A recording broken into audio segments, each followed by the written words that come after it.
high in terms of COVID-19 deaths and cases. But is this actually helpful, or in fact fair? Ruth Alexander's been thinking about this. Hello, Ruth. Hi, Tim. There have been, and so have numerous loyal listeners. Pat in Cheshire sums up the mood in the inbox. She says, I find the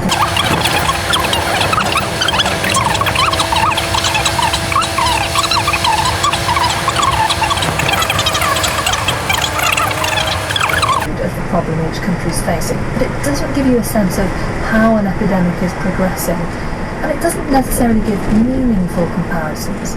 When you look at how countries rank on deaths per million population, the US slides down the table from top place to 12th place, and the UK is 7th, and suddenly there in first place, meanwhile, is San Marino, 1,000. And those populations are so small that a small shift in the number of deaths can really move them up and down the table. Belgium, on the other hand, does have a more sizable population. It's 11 million.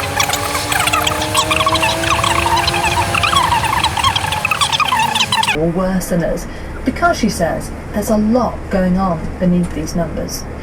For example, I've seen the UK compared unfavourably with Ireland because the UK has had more deaths per million population. But Professor Donnelly says you have to factor in the busyness of the UK. We're in a country that's very densely populated and also very interconnected, both within the country and